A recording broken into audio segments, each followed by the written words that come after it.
उन स्टॉक्स को खरीदिए जो कि अपने एवरेज दाम से सस्ती हो। आपको स्टॉक मार्केट में फायदा तब होगा जब आप स्टॉक को कम दाम पर खरीदकर उसे ज्यादा दाम पर बेचें। लेकिन क्योंकि स्टॉक मार्केट के दाम अक्सर ऊपर नीचे होते रहते हैं, एक अच्छा मौका अपने हाथ से निकल सकता है, लेकिन फिर भी आपके पास मोल भाव करने का ऑप्शन रहता है, जिसकी मदद से आप स्टॉक को कम दाम पर खरीद सकते हैं। अगर आपने उसे कम दाम पर खरीदा है तो आप उसे ज्यादा में बेच सकते हैं। एक अच्छी डील पाने के लिए आपको एक स्टॉक को तब खरीदना होगा जब उसकी कीमत उसकी औसत कीमत से कम हो। यह तरीका काम इसलिए करता है क्योंकि इंसान अक्सर अपनी भावनाओं पर काबू नहीं कर पाता, जिससे वो उसे काबू करने लगते हैं। लालच और डर, यह दो चीजें हैं जिनकी वजह से स्टॉक मार्केट के दाम घटते या बढ़ते हैं। जब लोगों के अंदर डर बनता है तो वे सब कुछ बेचकर भागने के बारे में सोचते हैं और समझदार investor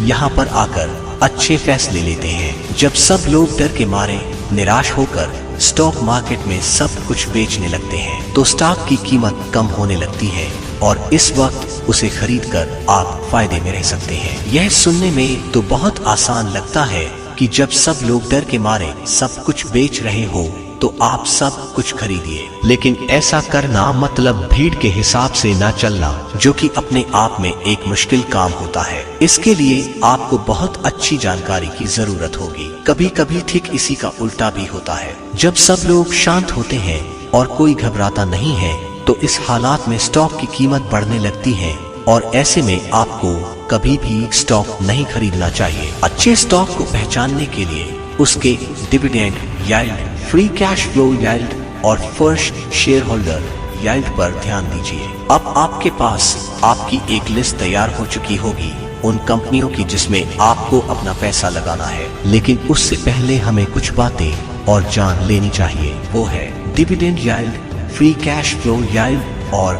first shareholder yield. Dividend yield का मतलब वो पैसा जो कि एक स्टॉक अपनी कीमत के हिसाब से पैदा करेगा। एग्जाम्पल के लिए, अगर आपने एक कंपनी का डिविडेंड 100 रुपए में खरीदा है और वो आपको अगले साल तक 10 रुपए देगी तो उसका डिविडेंड यील्ड 10% है। जब कंपनी अपने खर्च के लिए काम भर का पैसा इस्तेमाल कर लेती है तो जो पैसा बच जाता है उसे फ्री कैश फ्लो कहते हैं। यह हमें बचे हुए पैसे और मार्केट में स्टॉक की कीमत के संबंध के बारे में बताता है। इसे पता करने के लिए फ्री कैश फ्लो को पूरे शेयर के नंबर से डिवाइड कर दीजिए। अगर एक कंपनी के पास 1000 रुपए का फ्री कैश फ्लो है और उसके पास 200 शेयर्स है तो उसका फ्री कैश फ्लो यील्ड 5 रुपया प्रति शेयर हुआ। अंत में आता है एक कंपनी का फर्स्ट शेयर होल्डर यील्ड। इसका मतलब उस पैसे से होता है जो कि एक कंपनी अपने इन्वेस्टर्स के पास शेयर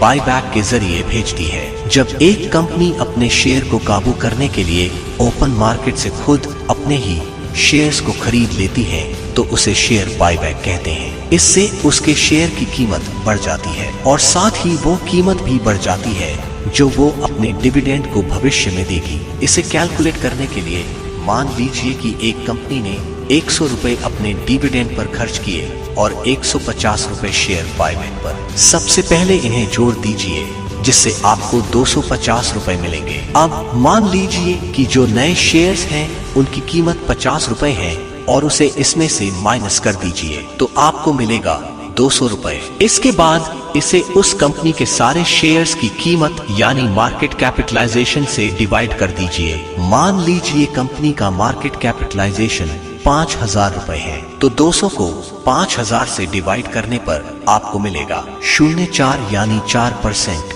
जो कि उस कंपनी का फर्स्ट शेयर होल्डर यील्ड है। किसी कंपनी में इन्वेस्ट करने से पहले इन 3 चीजों पर ध्यान दीजिए और उसमें इन्वेस्ट कीजिए जिसमें यह तीनों % ज्यादा से ज्यादा हो। सिर्फ कुछ कंपनियां ही इन तीनों को पास कर पाती है और जो पास करती है वो फायदेमंद इन्वेस्टमेंट होती है। आज के इस वीडियो में इतना ही। वीडियो अच्छी लगी हो तो वीडियो को लाइक शेयर करना ना भूलें। इसी तरह के और नॉलेजेबल वीडियो देखने के लिए हमारे इस चैनल द समरी वर्ल्ड को सब्सक्राइब करके बेल आइकन प्रेस कर दें। धन्यवाद। आपका और आपके परिवार का दिन शुभ हो।